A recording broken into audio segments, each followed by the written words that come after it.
Quinta-feira é dia de TBT aqui na NDTV. Blumenau tem hoje um time de vôlei na Superliga, na elite, na maior competição do país. Assim como o futsal, o basquete e o handebol com as meninas. É como se a cidade tivesse um clube de futebol participando do Campeonato Brasileiro da Série A. Um objetivo que só é alcançado com planejamento, apoio, muito trabalho e persistência. Existe todo um processo de formação, de execução, um caminho que precisa ser pavimentado, sobretudo por alguém apaixonado pelo esporte.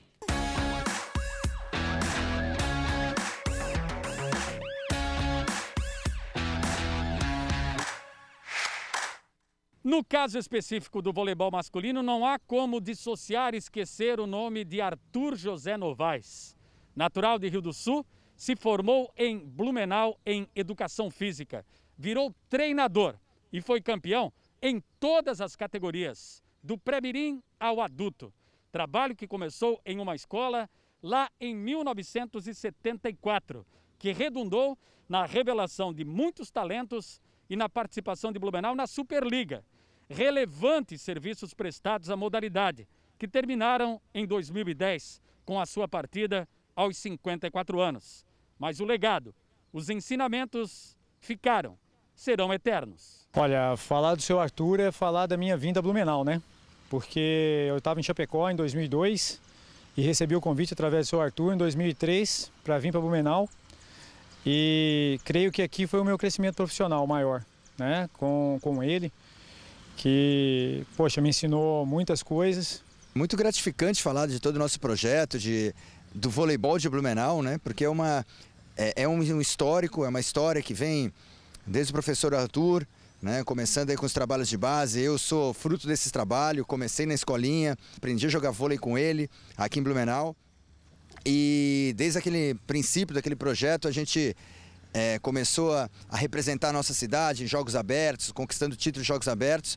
E isso culminou num trabalho muito legal, num trabalho muito bem feito, com amantes do vôlei, que a nossa cidade tem isso, tem essa paixão pelo voleibol. O China é um exemplo clássico.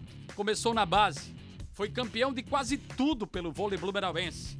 Virou professor, auxiliar, treinador, um curso natural na carreira. Parecido, em parte, com o currículo do Jonas, que parou muito cedo de jogar, aos 28 anos, e se especializou em educação física. Muitos falam que eu parei cedo, né? Teria condições de ter continuado, mas foi uma escolha, né? Foi uma escolha de fazer a faculdade de educação física e foi uma proposta do professor Donegar para eu estar assumindo a preparação física. Então, nos últimos 4, 5 anos, me empenhei, estudei para isso e fui caminhando aos poucos na preparação física, tanto na Liga B, todo esse processo até chegar na Superliga A. O caso do Sandro é um pouco diferente porque ele veio de fora, mas por outro lado, não saiu mais daqui. Constituiu família, virou auxiliar do time adulto e técnico da base. Na verdade a gente vem pensando na situação profissional, né? A gente vem para jogar e pensa justamente naquilo, né? E quando eu pisei em Blumenau, muitos me falaram, né? Inclusive o seu Arthur era um que falou, né? Vai conhecer um alemão aí, vai ficar aí, né, cara?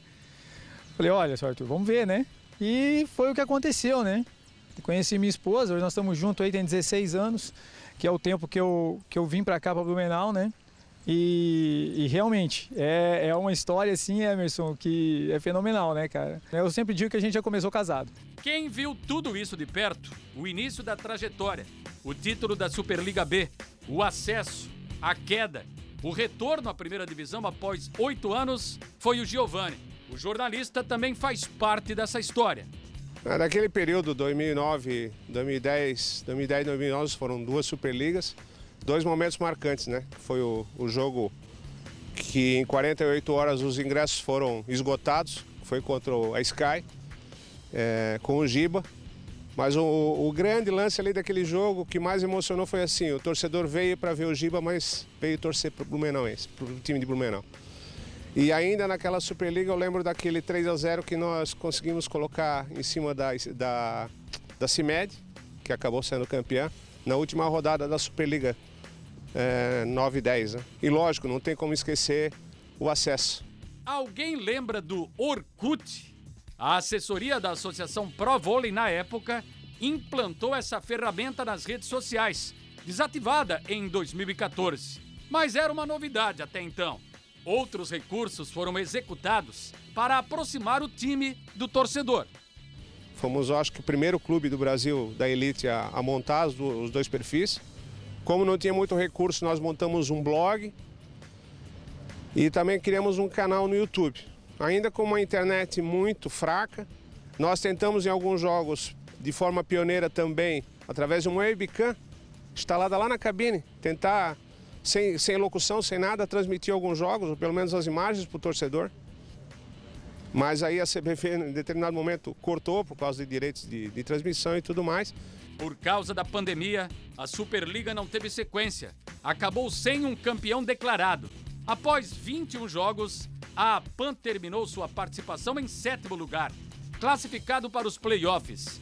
E independentemente da sequência ou não, garantido na elite. Um feito a ser comemorado e relembrado. Afinal, em tudo, há um começo.